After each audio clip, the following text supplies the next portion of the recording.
Welcome to the virtual lunch. Today is Thursday, June 25th. This is the virtual lunch number 74.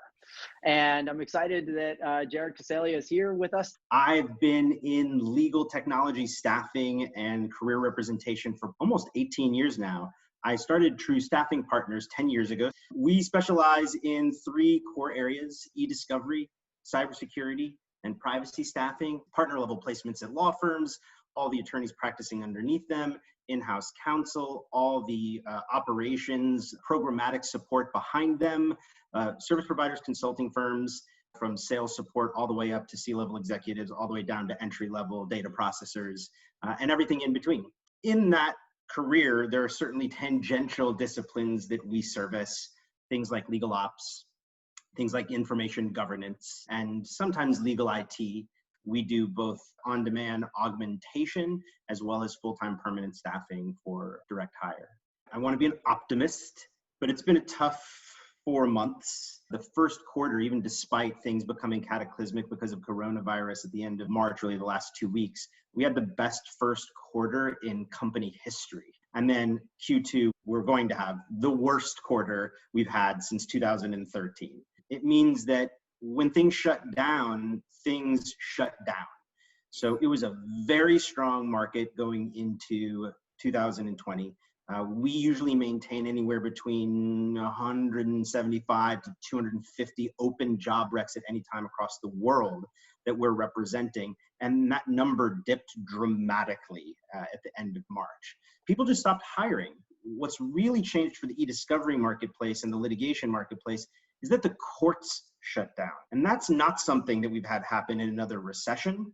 And the uptick to rehiring and restaffing has also been very different, specifically event-based. What we've seen trending generally in e-discovery, and now we're starting to see it in cybersecurity and starting to see it in privacy in particular, is a robust contract staffing marketplace where there are a lot of people who are freelancers, and that is now going to be exacerbated from the client perspective and the talent perspective, in the sense that there are a lot of people who are available now that were not available 4 months ago. And this is not a recession-proof industry. People are just waiting until they absolutely have to hire. And when they do, if they can go contract, that is the modus that they are generally leaning towards, specifically in e-discovery.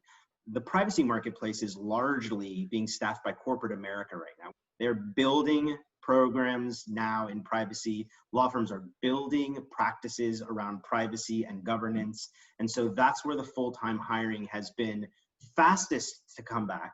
The thing I predicted at the beginning of the year was that this year for privacy was going to be a middle market job market, meaning lots of deputy level and middle market privacy jobs. 3 to 6 year associates at law firms, not CPO level, but a couple tiers down as bigger companies begin to build their programs, and companies that have been running on one-woman shows as CPOs for a while begin to develop that practice internally.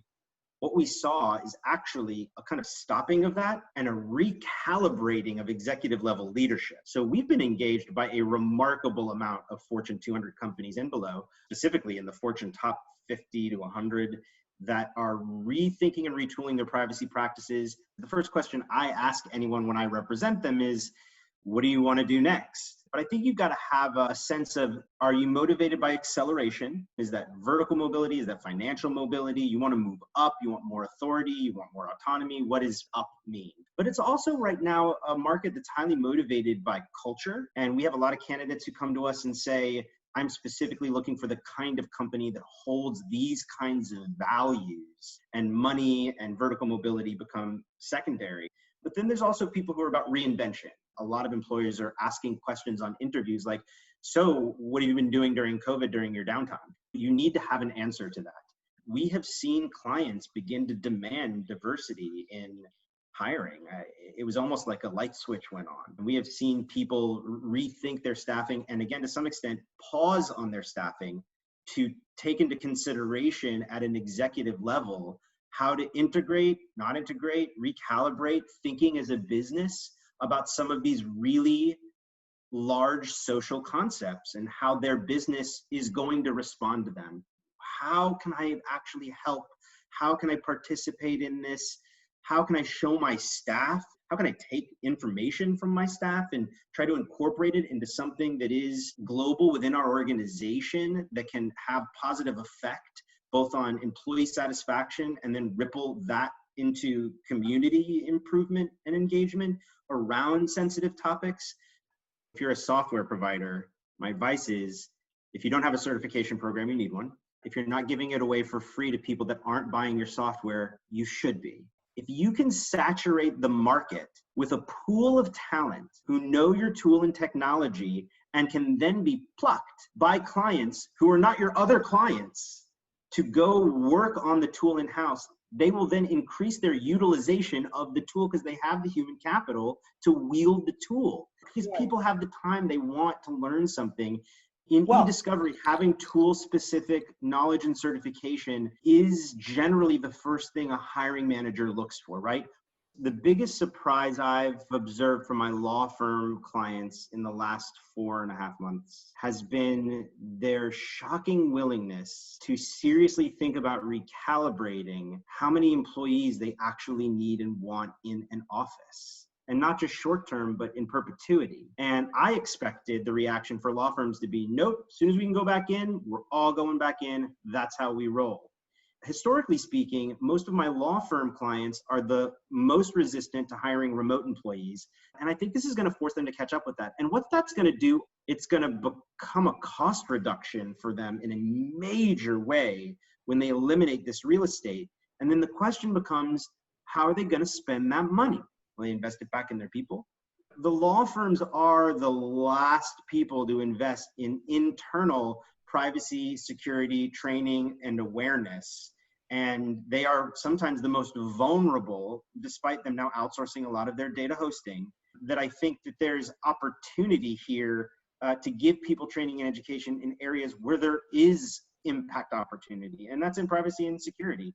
Having people understand its value will increase their engagement, and employee engagement on issues of privacy and security increases the overall company posture of privacy and security, which is ultimately, in this economy, your greatest weapon for business development. Whether you're a lawyer or a corporation, the people who are figuring out how to monetize their privacy and security postures in order to gain more customers or increase their market value are the people who are probably going to be leading the way 5 to 10 years from now. I'm banking on it.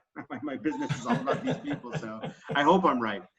You're as good as what you sell, and what you sell is transferable. You're not necessarily stock vested the way that people are in their companies in corporate America. And so the transient nature of law firms and service providers in ALS has made it a market where the individual is king, not necessarily the organization, right? Do you go to XYZ law firm for that law firm, or do you go there because you go to work with this partner or this particular lawyer? It's usually the latter. And often I think it's the same with e-discovery. You go because that sales guy goes there, because that team of client service people are there, and they can move somewhere else and people follow them. That's why we see revenue fluctuations so aggressively up and down in the e-discovery marketplace. And most of those companies are not publicly traded and giving away stock. So I think until we get away from an individual contributing model and into a model where all employees are vested at a stock level in an organization, it will be a tall order to reduce individual pricing to create overall company wealth.